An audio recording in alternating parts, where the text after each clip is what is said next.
Robben mungkin merupakan rekan terhebat dalam sepak bola.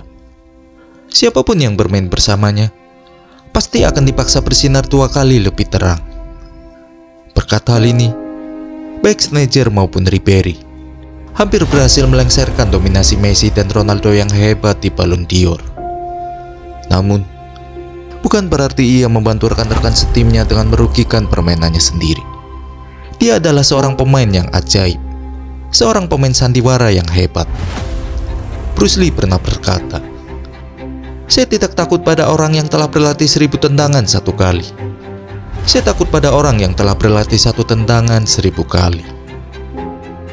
Dan jika ada orang yang pernah mengambil kutipan itu dan menjalankannya, itu adalah Arjen Robben. Hanya dengan sedikit gerakan memotong dan mempersiapkan tendangan, sudah membuat banyak kiper takut padanya. Dia adalah seorang legenda, dan kisahnya harus diceritakan. Sepertinya Robben terlahir dengan keinginan untuk bermain sepak bola. Dikatakan bahwa sebelum berusia 3 tahun, dia telah meminta orang tuanya untuk mendaftarkannya ke akademi sepak bola. Orang tuanya yang terkejut melihat perkembangan anak mereka, langsung mencari SSB lokal terbaik sesegera mungkin. Dan jadilah Robben masuk ke VV Bedum, sebuah klub satelit milik Groningen. Sejak saat itu, perjalanannya berjalan mulus. Pada usia 12 tahun, Groningen memindahkannya ke akademi mereka sendiri. Dan pada usia 16 tahun, dia sudah memulai debutnya untuk tim utama mereka. Faktanya dia mendapatkan pertandingan pertamanya berkat pemain lain yang sedang mengalami cedera. Sebuah kesempatan langka telah diberikan padanya untuk menunjukkan apa yang bisa dia lakukan. Dan saat dia menunjukkannya, orang-orang bertanya, mengapa dia tidak bermain di setiap pertandingan? Dan meskipun mereka enggan untuk memberikan anak muda ini sebuah peran penting di dalam skuad, pada akhirnya di akhir musim dia telah bermain penuh selama 90 menit dalam 9 pertandingan berturut-turut. Sepertinya segala sesuatunya tidak akan menjadi lebih baik bagi Robben pada saat itu. Namun pada bulan Desember, Robben telah mengungguli semua rekan setimnya. Sehingga tanpa memandang usianya, Robben dinobatkan sebagai pemain terbaik klub. Dan dengan Groningen yang berada di jalur degradasi, dengan cepat menjadi jelas bahwa Robben tidak akan bertahan lama. Dan melalui transfer 3,9 juta euro, dia pindah ke PSV Eindhoven. Inilah saatnya untuk memperjuangkan gelar juara. Setelah 1,5 bulan di PSV, Robben sekali lagi mencapai hal yang tak terbayangkan dan mendapatkan tempat sebagai pemain kunci. Pada bulan Desember, Robben mencetak gol yang membuat PSV menyalip Ajax era Ibrahimovic untuk memuncaki klasemen Liga. Sebelum kemudian mencetak 10 gol dan memberikan 5 assist dalam 18 pertandingan yang berkontribusi besar pada kesuksesan mereka dalam perebutan gelar juara. Bayangkan saja, PSV berada di puncak klasemen dengan hanya mengalami 2 kekalahan di sepanjang tahun. Sementara Ajax hanya berjarak 1 poin di bawahnya dengan 3 kekalahan. Dan jika kamu bertanya-tanya tim mana yang mengalahkan PSV, kedua kekalahan tersebut terjadi atas Feyenoord yang berada di peringkat ketiga dengan 3 poin lebih sedikit dari Ajax dan hanya mengalami 4 kekalahan di sepanjang tahun.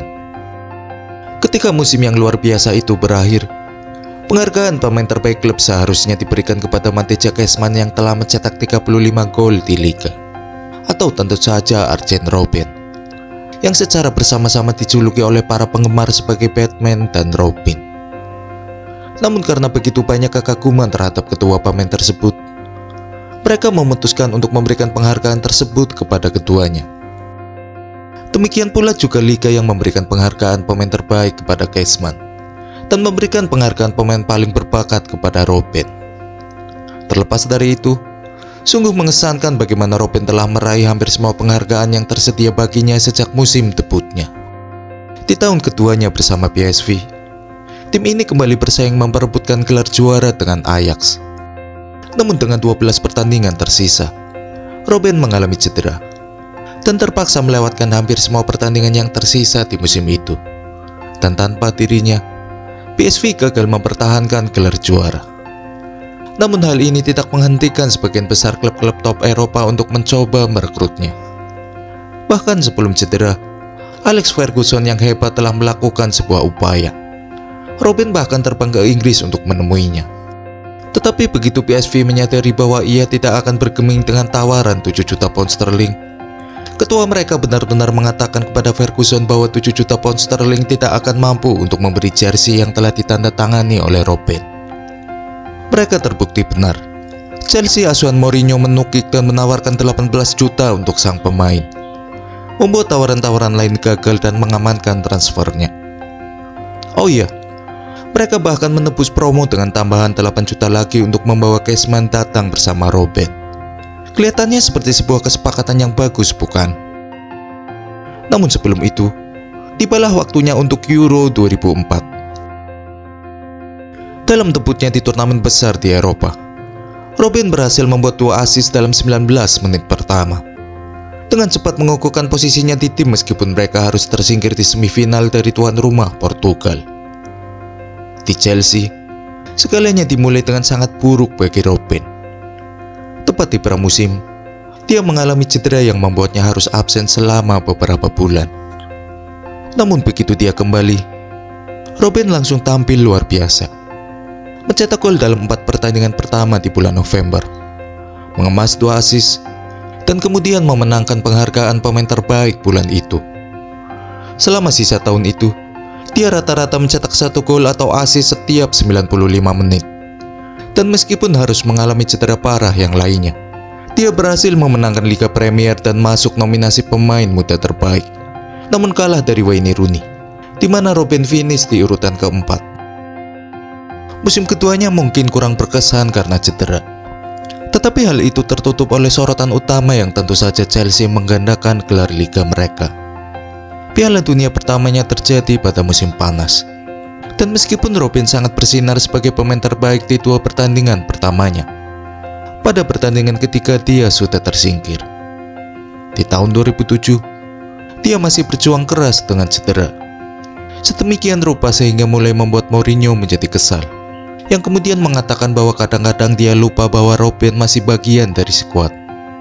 Mempertimbangkan hal ini, ketika Real Madrid mengetuk pintu Chelsea, percaya bahwa mereka dapat mengembalikannya ke performa terbaiknya. Chelsea dengan cepat mengiyakan dan dia pindah ke Spanyol dengan harga 35 juta euro. Setelah awal karirnya yang luar biasa eksplosif, pemain berusia 23 tahun ini sempat mengalami masa-masa surut. Namun kini dia memiliki kesempatan untuk kembali. Setelah 1 musim adaptasi di mana Robin membantu Real meraih gelar juara Liga, sambil memainkan peran yang lebih dalam di lini tengah bersama Wesley Sneijder, Robin mulai dimainkan sebagai pemain sayap kanan pada tahun 2008 dan mencapai performa terbaiknya dalam beberapa tahun terakhir. Tetapi, Real mengakhiri musim tanpa trofi. Hal ini memicu salah satu pembangunan kembali yang paling impresif sepanjang masa, dengan kedatangan Ronaldo, Kaká, Benzema, dan Xabi Alonso pada bursa transfer yang sama, serta kepergian Sneijder dan Robin. Robin bahkan tidak segan mengakui bahwa ia tidak ingin pergi, bahwa ia dipaksa angkat kaki. Namun apa yang tidak dia sadari bahwa langkah selanjutnya akan mengubah karirnya selamanya. Ketika beberapa orang mulai percaya bahwa kita telah melihat masa prime dari Arjen Robben, hanya dengan 25 juta euro, dia menjadi pemain Bayern Munich. Pada pertandingan pertamanya, Robin masuk pada babak pertama dan mencetak 2 gol. Hanya dalam 10 penampilan, dia membuktikan dirinya sebagai bagian penting dari salah satu formasi penyerang terhebat sepanjang masa, yang berisikan pemain-pemain seperti Miroslav Klose, Mario Gomez, Ribéry, Schweinsteiger, dan bahkan Luca Toni. Bersama dengan Ribéry, Robin kemudian membentuk salah satu duet terhebat yang pernah ada dalam olahraga ini. Mereka adalah bayangan cerminan satu sama lain. Dua pemain sayap yang sangat menuntut kebebasan untuk melayang ke tengah, baik secara individu maupun bersama. Mereka berdua merupakan momok bagi semua lawan, dan akan berkali lipat lebih buruk saat bermain bersama.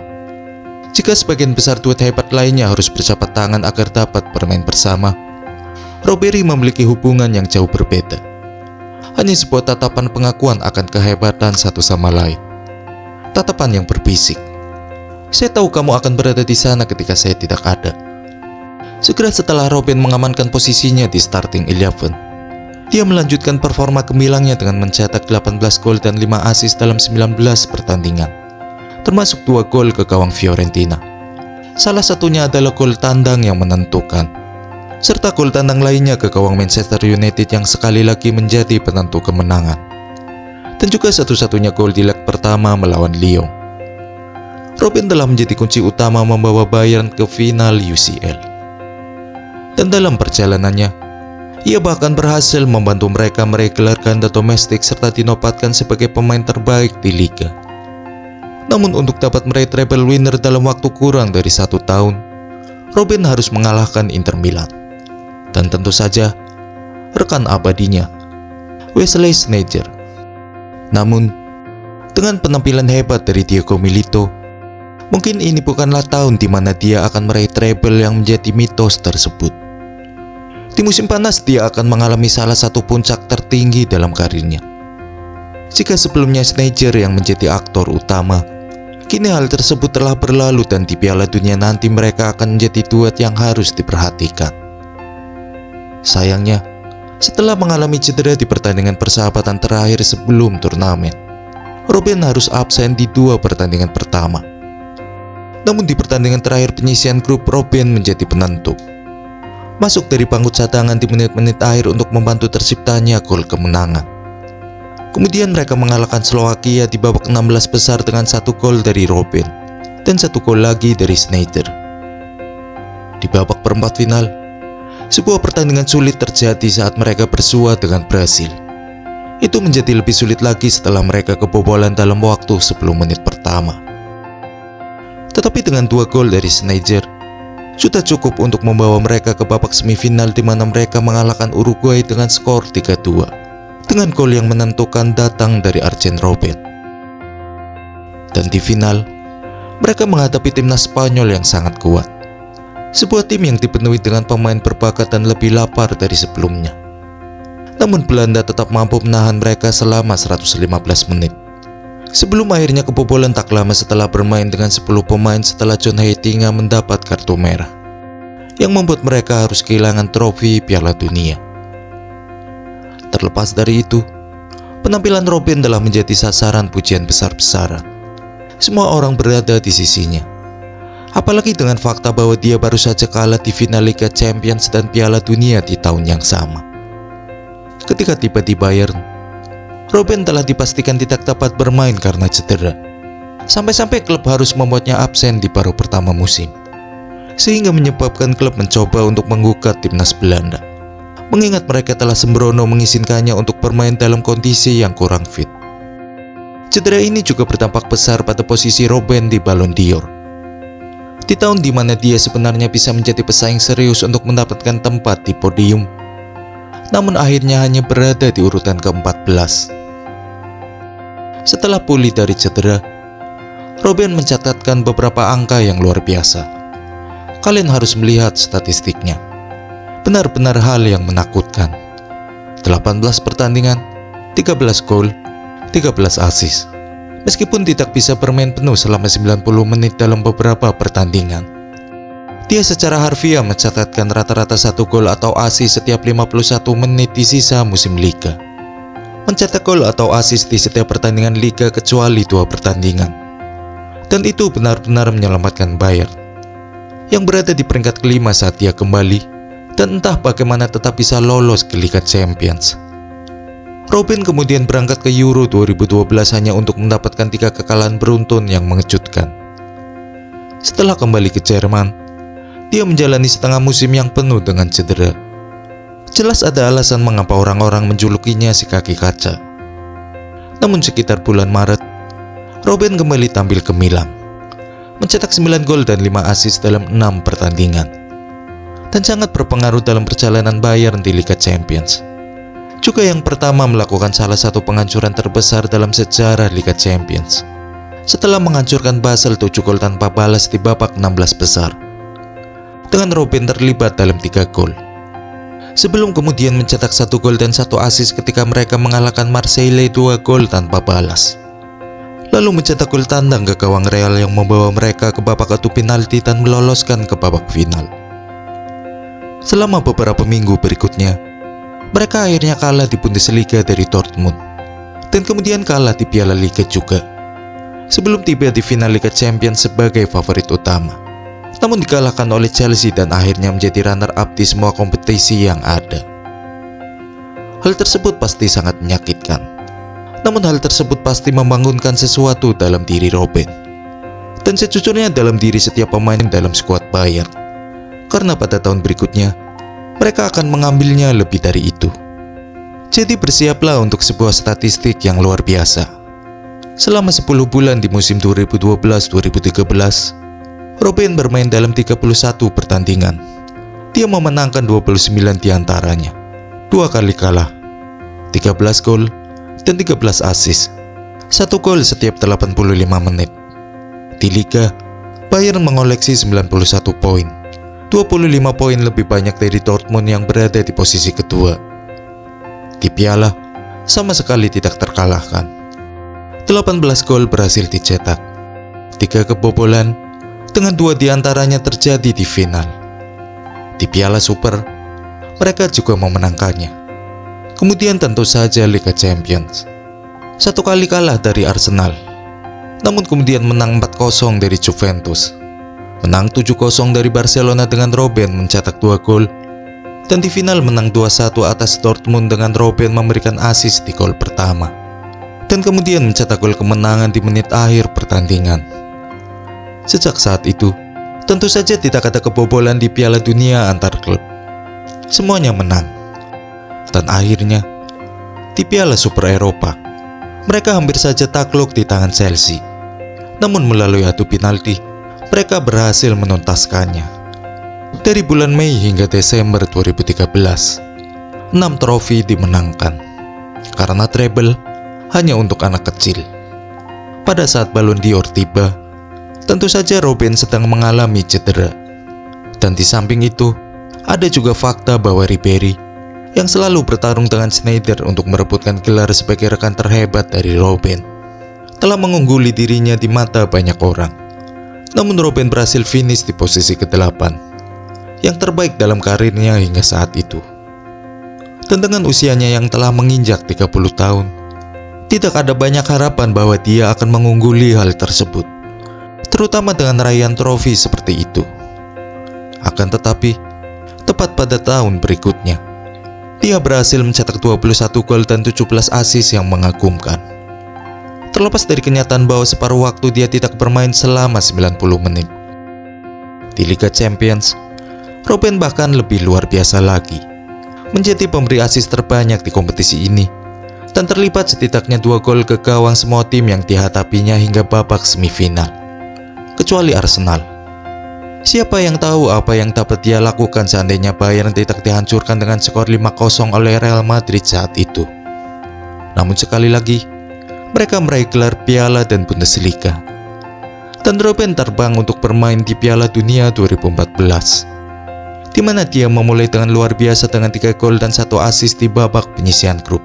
Sebelum pendekatan pragmatis Belanda membuat mereka tidak mampu mencetak gol di babak perempat final dan semifinal, dan akhirnya kalah dari Argentina melalui adu penalti.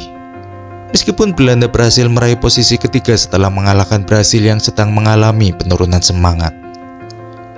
Ditambah dengan awal yang solid di musim berikutnya dengan 10 gol di Liga sebelum tahun baru, melawan segala rintangan, Robben yang berusia 31 tahun berhasil mengamankan posisi keempat di Ballon d'Or. Sebenarnya saya hanya berharap dia bisa naik ke podium. Saya pikir kita semua percaya bahwa dia pantas mendapatkannya. Robben kemudian mencetak 16 gol dalam 11 pertandingan. Namun sayangnya, seperti biasanya, sebuah cedera di awal Maret membuat musimnya menjadi singkat. Dan kali ini, rentetan cedera tersebut mencapai tingkat yang lebih tinggi, dengan total 11 cedera hanya dalam kurun waktu 2016, dan membawanya ke dalam performa terburuknya dalam 1 dekade. Untungnya pada musim berikutnya, meskipun melambat, dia berhasil memberikan 1 musim kelas dunia terakhirnya dengan 16 gol dan 14 assist. Dengan kecepatan yang biasa terjadi, yaitu 1 gol setiap 90 menit. Membawa Bayern meraih gelar Bundesliga kelima mereka secara beruntun, yang kemudian disusul dengan gelar ke-6 dan ke-7. Dan karena Robben mengalami 12 cedera lagi dalam 2 musim terakhirnya, dia memutuskan untuk mengucapkan selamat tinggal pada olahraga ini. Kecuali untuk mengejutkan semua orang, dia kembali bermain di tahun 2020 dan memainkan 7 pertandingan untuk Groningen. Sebelum pada akhirnya 1 tahun setelahnya, Robben telah selesai untuk selamanya. Mereka mengatakan bahwa yang dapat dia lakukan hanyalah memotong dan melepaskan tendangan ke pojok atas gawang. Dan meskipun ada keindahan dalam hal itu, saya harap setelah ini kalian menyadari bahwa dia mampu melakukannya lebih banyak lagi.